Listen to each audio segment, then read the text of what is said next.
Ner malaken yam we kanas dial contin barwani lingwa ka Nuer online TV channel and mandu shan kwasnyamle no rwasni an wala shanka baro ka paingwan runkina dangro widian dangro wid bakel ban rwandi ti ban kalingan wala me jira ma jidit gwasme ka jen channel meni Nuer online TV channel gorjano jin de subscribe metika YouTube metika Facebook kache je kan online TV channel Facebook page gorjano jin de channel de follow ba ko de rwani ki da rekonen be de kan chamala shup kaje gwasa dana pai kalarage gorjano be more information bi mala je ka YouTube ni shop kajan report me banalinga banarwach ka jow mugor liang ke jow mugoro de ngach malka mentere wika South Sudan kante diala kontin pen ko de mal de ben temo kwala nyos na mi balin ka banga jagwa nas dial enemal misi doctor yang ma chat tin ke mal maga ka doctor ma chatin an mal mo shemen gorke cheje beno tele real solution mi benten madong pal ka dak ma char ke ban ka dak ma char ban ga je jor deje lara tia kan wone malamo chelu ke malamo taleja and Dr. Machar she just political leader yen point the aramadit kajaram danan lat kamal the quide kajaram danan tan mal and peace agreement edane cha tan metel Dr. Machar tan mal enera mimo mugoro de mal de bere wika South Sudan kama ko jeno South Sudan bo woniam bedil ngajeno metel Dr. Machar telem shalamal mugu yen president Salva Kiir yadit ganga Dr. Machar retigen ledeje retigen shirmenda right now ngai kono no jen chetene ke rwana tama kamode which tere muchora kapchongten kon kanano de kan Dr. Machar de kan garar jen kwana la jogono de yen Dr. Machar tele solution ke tele matong bano we kon South Sudan tam woni jan ka wonyam woni kore wonyam we kem yadi no dong dere Dr. Machar dere jagagrar ko chadele laram kelkani te kono non kamal kajara medane tan mal ronkin dangro with wal badak ya tan bo ka ronkin dangro with wal dh me chakulo yara kire ka ronkin dangro wal bakel ngay kono shikati sikem yadi chawonon wala no da Dr. Machar dere jagagrar cha nyan mugur kon understand go aki bana jeling ka togde mun togde tan mun lo jogba karon kin dangre do wel jok medan cikin yadi ce korce je tok nagan wore communities na ka mena family teram pele na mo lam cikin yadi de lad bat cikon di alnen ce fail ten medan che 1000 Nuer people che kan nakre wiki juba angu mi siben ga kore ti mal che ben kan mal kan ben kore dana chan wor nak tin ke juba me chan wor cha targetin akir mi yadit kana la solution ko bi South Sudan bete mal ko che kir siawon ke power ke lu rang de bom de ke lu no ben wori baga dil trap ka baga nak jemnen konen tamma ci South Sudan jete mal gwan mon kem yadi we kami yara South Sudan eko ben wer bakanak wer bagatuk wer ci ga butuk shen ma ci rodo mado kanedi konan wer kon kwala lok tin lok je ko ban wer bakanak ban je jek ka jen report meni go mugi kone ala selpe kema yadit ganga na komde ganga na position de no real la rode ka ku kwin kware ko dong dere no ngamal re wika so Sudan woni jen ka wako take a queen kware take election malatke ka ngeje no so Sudan we re ring ni kete ring ne bo ai kon Sudan take a chaos tel mo shala mal tel mo gwara ina amrai kon and yet genetic queen kwar mo balat ko banje ko ngaje gwano kirmu yadit ko patagna komle kare da kontin joja kan ngane ne da joja kirmu yadit cika jang ne da na kirmu yadit ka kan wore ko ba kula shublo ju gwa jira mu guje gwasa me gota kontin wertan dio je ngayen ka ko te tana la jalar no ngun range ku kirmu yadi do yen no yenen wore ken nyam kon nganje no ka na ka ngane cha da ko ka ngane shu jo ni ga 2013 ne re na ka ngane ya ne ga nuore ka juba wa kwa population nuore kwa jele reduce kirmu yadit ka dwale ka be dak mu char be je face ki election ki bi ko je ka queen kware witen content nuore tigatin ki community nuore gwa ra na ka tin re wi ka so Sudan kelio e jonglei apanal ke unity state ojen dara position de dara jaga ganga je ke queen kware ko misha queen kware shaje lat dara pass ko don de kem yadit ano dara solve no problem kire gadan to re wika solve Sudan che jandan de charity ten ade ga to re wika solve Sudan chikim yadi che focus ten focus dun kirmi yadit take the election de je win de queen kware de je jegdi ko de ne dial content gurgu jeno de wu yu kwam de ko wak yok chana de me chana jenen ba an queen kware da tuwogde gwam mi motowich te karik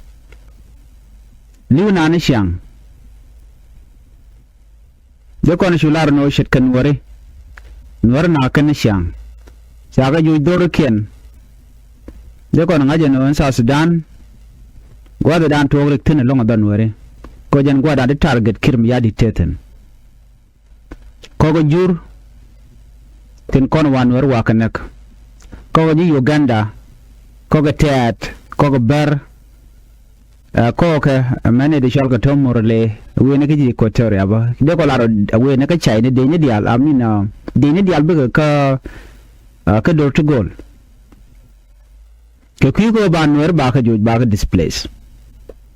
ko bukul te shoblo an mo gwa sama kan dor konta kon kristene dang jok jongle doran apana la doran unity state doran unity state de menyelen werten karodian apanal nyang wereja katat shaine ke olaro udugne ano tegatin kan dor ngwan mi jenu wi ka jongle bo nuare nyakane ke jang doran la doran karwar men nyakon karodan la dungware e unity state michi konu bi kona kan gota ti kan gota kon shu nyuar tenalong dene no chan wadi al chaga joch ano anju cha jo nyuar me chaga jo lor bang chiman an ngai kona kozen kur te cha bega community be jadak teleneti mo til wakaram danan go dedde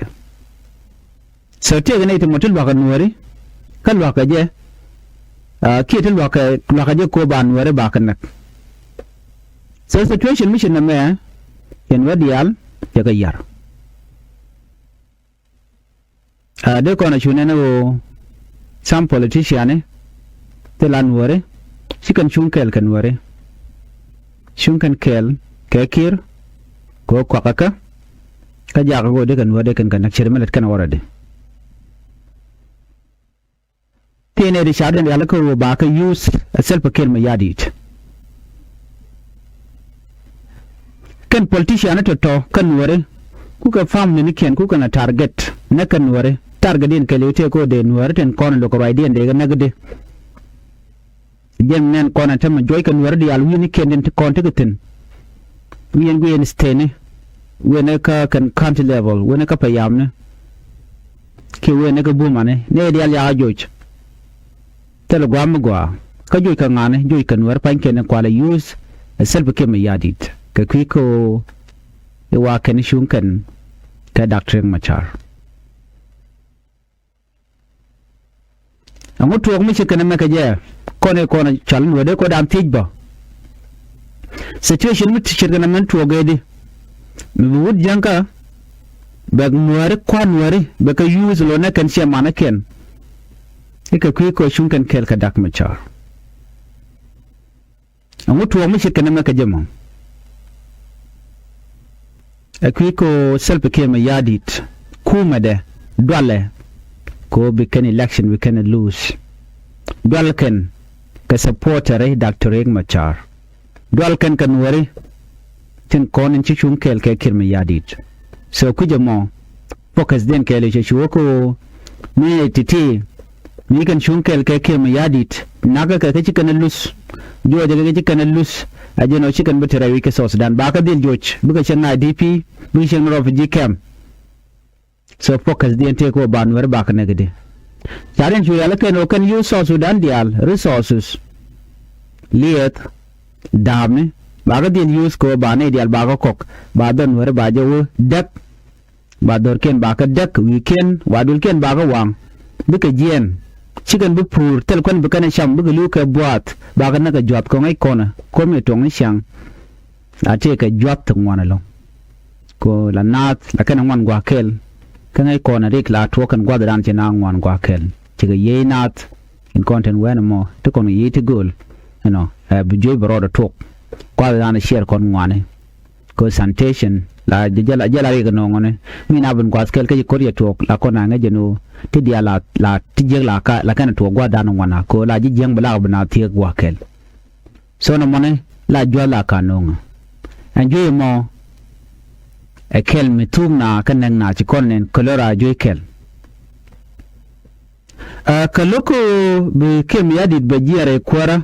te kire plana ma yare alakan o ben well politician mere konnen dongna kan be gadil kok ka be ka use ko be kan wer be kan nak gona ken ci konnen shunen bottom but ere ga me ci bu chonkan wer ka rodien en cycle of violence me na kan wer ka jama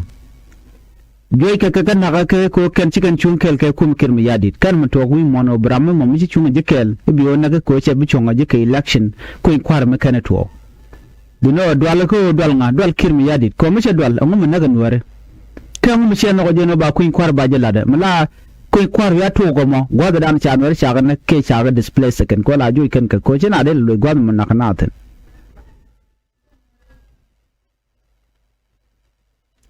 Canadian corn tenen kon ga tekel ke kirmi hadi ci jumala tele mal ma gor kana den mi nagaran e ko nga ko support dire guje no biya chonkel ko gwasa bene guje no jin bi chondi na ma babata mene chen by the way shung la kan ya to gwada dan tiniam la le rishi tema e don jira ma dan dini jena long ke jira ma dan don take power but ngala karin ya turn la marin ya gernyok so mission na mene de kon diala ngaji node kene diala nyon kana antama tinakan werati bu gwaden belene ben gwanu ma ba tok balas goste britain kon shilat chag be parwi ka gwasen be kere diala ron te shiga to ko gwaten we chan mo roy ka jeron ken dangro jandangro bakal de continentam gwan ma shin ngwana shi ko jiyar ne ga jiyak gwanu mo kun war ba ko ka mulab kan wanken Rewi ka South Sudan ke liu natin naka natin siyang deni SSPDF ala deni South Sudan People Defense Force deni jane kena deni Uganda People Defense Force kuwa na ku kana target an ramu mamlokir ma yadit ajin Nuer ke jin jangba ke jin tet ke jirani Equatoria mulu ku ma kirma yadit ke jin 2026 ma jin target kake ko lar ke jeno mi chi kirma yadit chenok jin ponju wa chi choose nga chi shun dareng machar jiran SPLA ayo ko kuje ma baji dil target kuma kirmi yadit kuma kirmi yadi chawar yaleka ke Uganda People Front Force ka ko kana force ne dial tin kon de jel ka kor la ling yana no cha de Uganda cha nang re wiki juba nguna ngajere wiki juba wagang na kuma de ko kire point cha fail tene ka ten kon te kel ga ketin kula rule te ruaje chagala ngeten more even senior government official kon te kel ga chaga ngat and circle upon cha jangat la le de she baje pat pinke baje nak ka betuog pan gwade at nyam mu ka na shikem yadit che gorno be mal be jino mugu ikon SSPDF kan UPDF right na ka jan gwasme targetin kele oba en ramin mo ci kir ci janok ka ci shun kel ga kir ku kana target no baje dil nak baje dil wech rewi ka sos dan te churuya kan tama ruac long ci man di ali ga jiek everywhere ni kona yang ko ngwane jiek economic jiek telbil gore trenaten ko cha ga kan ko di alle rodien tina ne tungwan chitkan ware shaga dakpin right now chero ship nyok jangbo te ko ropi kam tama chiga jien gona kon te tin ko ga ngaje no chikur chele we chikim yadi jana cha ko kos and so Sudan chele la jan tar medan me che de gwa ke gwa de dan cha 2018 peace agreement me cha jatan adakring ma char kan ponje kir chen ta yedan chine dial chi dak chi aling abem nom chite ka kor ngai kon kor pai to mi jala kor kaltan wana we ka ko badan kon wari cha kon jutin we dial na jienten chan na so de la na jienten tene jangten go dial ta cha ka pai de nga cha ka pai de jang kan wer kenen kon te ni kan kul ko yo. So South Sudan is stable at this moment. South Sudan is shunga. Take attention. Guana Makire busy, the Queen Quaratin is preparing for election. Can I get no South Sudan? We jack ne diarika South Sudan chushkan. Telemugua. Again, Guada Dana Kunala Timanona. Mr. Kirmiadit. Shawana no bed, Dakma Charbajan. Kabakan Telemal Mononga right now. Dakma Chatel influence already right now, Cody. Chayen we right kana ba ngai ka jen the only person me de mal de jeno ko en kem yadit karun dialati tigala destruction kwalkan ngak you everything kwalkan ka but and yet telemal menonga la ko kani ko be kula nok ene sinamun kabo ka you chit ka salaries ne dial cha gagrar wal akan teramu mamu je yo right now ko South Sudan and ne tin kontilla ne kenen nakana kala mo ke yo lo they have money to destroy people but tele ka yo ka civil servant ne ko la lat dem tiem ka dagma charan wala en gone ne dagma char ajen be mal bi no and peace agreement da ne insha Allah wal ajen bi no na mere optional tele mo dem do kujimi ga dagma char jen la pillar ke jen la pem bum ni jen tamma men be mal bi no re ka so dan te ra den ajala kuero mabe community ndi ala kontra ka South Sudan bugun ngwa kel ajala kuero mabe di ala to kon tema bekano la na kan temnen kono kolko wok na kana an mi shikir yadi da malat teleja ke 2010 k9 ke be ke 11 me by independent by bijek ngai kori ga dan ci to kam no rek ne japa ke morole me ci to jabe yen warna gane kon dial nen re loka chuna tu jen chwa mu chwa kap ke lo wana ni ka men me cha gu jeno ba jab bai tu gunwara chwa da kuma cha chwa jak war kam ni chong chwa we ka chwa da kap chong la to ko lo jeno bana bi kariyar jen akwar mal ka de ko larno amere ga dan chu kon to ka pana al kamal kal chwa we ne re kor mi dit jojo kap chong ken yadi da mu chalada zero tal mi chalat Kim yadit lada keliwa destruction daga na South Sudanese ajem kuna laba jan wala no ne wa releasing Dr. Machar a very important emas Machar be barare ti gen be dil barar so gor jeno be anam beling agwa lon Dr. Machar ti gen ajen peganyam ko banawe kam man chalke mal ashe mal mu cha tanja banke wargane mal mu kwalel practically ke banen en go joja ko mu we barar bana ben ka table bana nyo nyur bana roj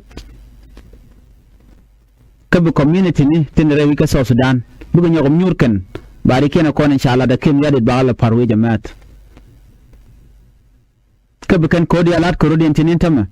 bu ren nyo kam ni yus ka rodin pin ya ngaje no dak ma char ci kwer karwada ci kwer karwada mala alar kan no jen e kwen ware ci kwen ware karwada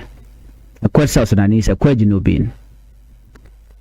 ner mala alar kan ren ma char jede mana kwer ko jen e kwen ware no o jen jala solution no ka rik South Sudan goram take a plan ka jala father of the nation take a plan ngaje dob da down yam ko jabat kir like those plan ten kon la wi yam ka jana kwer South Sudanese dial me go de South Sudan der takaman go South Sudan der la sef Canadian go jana South Sudan de jala de biol so meteleje tel chal peace agreement and peace agreement ma tang ma ke paper teleje chi mal so me ram ma bi la no ring ma char chi ram kel kan den kono dong de mal de jenung ya trete jen ram mo ka jeno da kach shawon ka gwan ba cha nyan mentem bo wan ka jebo ngode nyana suman bianga jenene dagma char ba di release immediately you know Canadian account kel ka je port kang ne dia account la no politician kedo ko la respi la yo leader bu del barar ko kan wari ayen karodian ci kon bulare te dorin ci ayen kel je no ne ci ayen kel ka dagma char ka Nuer politician systematic way kwa targan Nuer ko kerkenet kon gor kamal mu wa release again beginning of ba violent by the capture violent will stop kajan shang adana bin nediti di shalka international community because support bikan nyok muto kana ka kui mal ka manana chato ka bi ne di alba bikan mat gwaskel nen yen economic jega nyok nje kem yadi no jin ready to jek ready destruction but he came yadi chejeling so for that reason again we should na ka tem right now the week South Sudan so bukon ngaje gwana wodi releasing Dagma charge she option amas Dagma char badil barare tijen and then pretty albika go more ma char barare tijen tidiala konin gorka no balare ka South Sudan bigi shulet mali everything can kon gorka so na me dela agenda na yen linko ring machar is the only option that we have right now tell another alternative to den ring machar abira bi malbaben ne di albiga malbagan yo mugur kana bi kir point ka ring machar bu nyogo nyur ba mal ba jalat muna ko inquire ba jalat but kir dole ko dong ring machar mi she jako we ka ko inquire and then gwi jano she ba paduru mi she voting keto jenne ne ko na displaced kadol bottom sheng mi chene di alche go tamra wi ka South Sudan gwi jano muri mu charo barar ba balle te ko ring machar bana jogno lo nyare wich nambo kel me dier kir mi yadit kaja jan ba kom ba jan kaja ngai kono no ko inquire mi charo probability chere mi cha kon cha jiro ne al mi cha kon cha yor ne al ki greek ci janga jino be penga gwada den be pen buba be pen tar teram ngaje jen ta dan ti election la ra bijino jen jiram dan ba kwani je ke jen jiram dan nyer kan je karu jin bilal wa koron gorno de en kir article line ka dob dan gor jeno de development der be rewi ke South Sudan shi o gor yen ma char gor yen be kombe jenan se jen kam do kwadi ala ko kente keten kan kwadi al to ku kala bet ko kwa kala use akira akwate ga power ataram ma balun so na me da la je report nyam an gor de nyaa kon kel an ban nyo jek ka report den gatemal bye